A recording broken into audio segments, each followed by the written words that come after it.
যদি তুমি খারাপ পরিস্থিতিতেও হাসতে পারো, তবে তুমি জিতে গেছো। যন্ত্রণা দেখে পালিয়ে যেও না। একদিন যন্ত্রণাই তোমার জীবনের বড় শিক্ষক হবে। আসসালামু আলাইকুম, আমার প্রিয় আপু ভাইয়ারা। সবাই কেমন আছেন? আশা করি আল্লাহর রহমতে ভালো আছেন, সুস্থ আছেন। প্রত্যেকটা মুহূর্ত সমস্যার মধ্যে দিয়ে পার করছি। তারপরেও নতুন করে সমস্যা। তবে এই সমস্যা বিপদে একটুও বিচলিত হইনি। কারণ আল্লাহর উপর আমার পূর্ণ বিশ্বাস আছে। আমি জানি আল্লাহ যা করে মঙ্গলের জন্যই করে। আর আমার মনে হয় যে এই ছোট, ছোট বিপদগুলোর উপর দিয়ে হয়তো আল্লাহ পাক আমাকে অনেক বড় বিপদ থেকে রক্ষা করছেন। তো আমার এই ভিডিওটা ২ দিন আগের করা ছিল। আমি তো গতকালকে ভিডিও আপলোড দিতে পারিনি। আল্লাহর রহমতে আপনাদের দোয়ায় জুবায়ের এখন আলহামদুলিল্লাহ পুরোপুরি সুস্থ।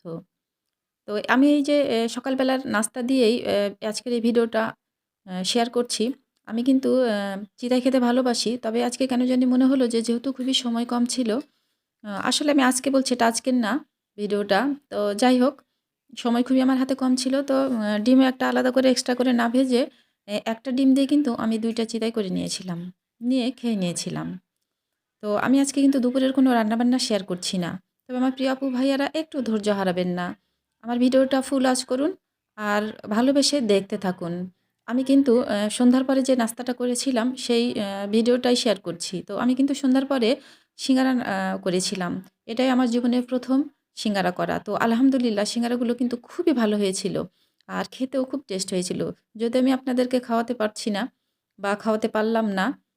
কিন্তু দেখলেই আলহামদুলিল্লাহ আপনারা বুঝতে পারবেন যে আসলেই খুব সুন্দর হয়েছিল। আমি যে কাজটা করব সেই কাজের উপর আমারই যদি আত্মবিশ্বাস না থাকে তাহলে কি হয় বলেন? তো আমি যেহেতু ফার্স্ট টাইম করেছি আলহামদুলিল্লাহ আমি ভীষণ খুশি ছিলাম। তো আমি সিঙ্গারের ভেতরে যে আলুগুলো দিব, সেই আলুগুলো কিন্তু আমি আগেই রান্না বসিয়ে দিয়েছি। আর আলুর ভেতরে কিন্তু আমি ছোট, ছোট টুকরো করে ব্রয়লার মুরগির মাংসও দিয়ে দিয়েছি যে শুধু আলু দিয়ে খেতে ভালো লাগবে না। কারণ বিশেষ করে আমি ওইভাবে আলু আসলে খাই না। যেমন আমি সিঙ্গারা খেলেও সিঙ্গারার ভেতরের আলুগুলো পছন্দ করি না। এইজন্য আলু আর মাংস আমি রান্না করতে দিয়ে দিয়েছি। আর ভাবলাম যে এই ফাঁকে আমি আটাটা মাখিয়ে রেখে দিই। কারণ এটা কিছুক্ষণ ঢেকে রাখলে বেশি ভালো হয়। তো আমি কিন্তু আটাতে এখানে একটু অল্প একটু কালজিরা ছিল, খুব বেশি ছিল না। যেটুকু ছিল সেটুকুই দিলাম। একটু লবণ দিয়েছি। দিয়ে আগে মাখিয়ে নিলাম, নিয়ে তারপরে অল্প, অল্প করে পানি এড করেছি। করে মাখিয়ে ঢেকে রেখে দিয়েছিলাম ১৫ থেকে ২০ মিনিট আমি রাখতে পেরেছিলাম। কারণ যেটুকু সময় আমার আলুগুলো রান্না করতে লেগেছে ঠিক ততটুকু সময় আমি ঢেকে রেখে দিয়েছিলাম। আর এই সিঙ্গারার আলুগুলো একটু শক্ত, শক্ত করেই মাখিয়ে নিতে হয়। সরি সিঙ্গারার আ আটাগুলো একটু শক্ত, শক্ত করেই মাখিয়ে নিতে হয়। তো আমি একটু শক্ত করে মাখিয়ে নিয়েছি। আর যখন এটা বানাচ্ছিলাম তখন বারবার মনে হচ্ছিল আমি তো কখনো সিঙ্গারা করিনি। সিঙ্গারার ভাঁজটা আমি দিতে পারবো কিনা? আদৌ হবে কিনা? তো যাই হোক এখানে আমি একটু ১ কোয়ার্টার একটু কম হচ্ছে আটা নিয়েছি। তো আলহামদুলিল্লাহ এটাতে অনেকগুলো সিঙ্গারা হয়েছিল। আ তো আমরা যেহেতু ৩ জন মানুষ আর হঠাৎ, হঠাৎ করে মেহমান আসে কিন্তু সেদিন কোনো মেহমানও ছিল না। তো আমরা ৩ জন মানুষ জুবাইরই সবচাইতে বেশি খেয়েছিল। তো খেয়েও খুব খুশিও হয়েছিল। তো আমার প্রিয় আপু ভাইয়ারা, আমি গতকালকে ভিডিও আপলোড দিতে পারিনি। কারো ভিডিও দেখতে পাইনি। মানে দেখার মতো পরিস্থিতি অবস্থায় আমি ছিলাম না।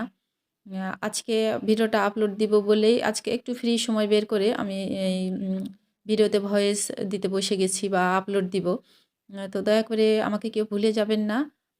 আপনারা ভিডিওটা দেখবেন। আর আমি যখন যেভাবে সুযোগ পাবো আপনাদের ভিডিওগুলো ইনশাল্লাহ দেখে নিব। একবারে হয়তো সবার ভিডিওটা এমনিতেও একবারে সবার ভিডিওটা আমি দেখতে পারি না। আমাকে ২ দিনে দেখতে হয়। তো এখন হয়তো একটু আরেকটু বেশি সময় লাগবে। কারণ আমি যেহেতু এখনো ব্যস্ত আছি। আর আমার এই ব্যস্ততা আমার ছেলেকে নিয়েই। তো আপনারা সবাই দোয়া করেছেন। এটার জন্য আমার আসলেই খুব ভালো লাগছে যে আমি অনলাইনে অনেক আপু ভাইয়াদের পেয়েছি, যারা আসলেই আমাকে খুব ভালোবাসে, আমার ছেলেকে ভালোবাসে, আমার পরিবারকে ভালোবাসে। তো দেখেন আমি এখানে কিন্তু সিঙ্গারার ভাঁজগুলো খুব সুন্দর করে দিতে পারছি। আর আমি যখন ১ম আ সিঙ্গারাটা বানালাম আমি জুবাইরকে ডেকে বলছি, "জুবাইর আসো দেখো আমি কিন্তু হচ্ছে খুবই সুন্দর করে সিঙ্গারা বানাতে পারছি।" আর আমার ছেলেটা সেদিন পুরোপুরি সুস্থ ছিল। ও এসে আমার পাশে দাঁড়িয়ে ছিল। দেখে তো অবাক, "আম্মু তুমি আসলে খুব ভালো পারছো।" আর ওকে আমি বলে ওকে কিন্তু সিঙ্গারা করতে বসিনি। ও জানে না। ও ভেবেছে আমি কিছু একটা করব কিন্তু কি করব সেটা কিন্তু ও জানে না। তো সিঙ্গারা দেখে তো খুবই খুশি হয়ে গেছে। কারণ ও মাঝে, মাঝে সিঙ্গারা খেতে চায়। আর বিশেষ করে আমার বড় ছেলে ওই সিঙ্গারা বেশি খেতে চায় বা ও বলত যে, "তুমি সিঙ্গারা বানিয়ে দাও, সিঙ্গারা বানিয়ে দাও।" তো আমি আসলে কখনো গুরুত্ব দেইনি। আমার বড় ছেলেটা দেখলে বলবে যে, "আম্মু আমি থাকতে তুমি বানালে না?" তো যাই হোক সিঙ্গারাগুলো এই তো দেখেন সবগুলো বানিয়েছি। ১ প্লেট সিঙ্গারা হয়ে গেছে। এখানে সম্ভবত ১৭ থেকে ১৮ টা সিঙ্গারা হয়েছে। তবে সিঙ্গারাগুলো কিন্তু খুবই বড় করিনি। একবারেও মিনি সাইজ করিনি। উম একবারে ছোট থেকে একটু বড়, আবার খুবই বড়ও না এরকম। তো আসলেই ভাজাটাও খুব সুন্দর হয়েছিল। কালারটা একেবারে খুবই সুন্দর হয়েছে।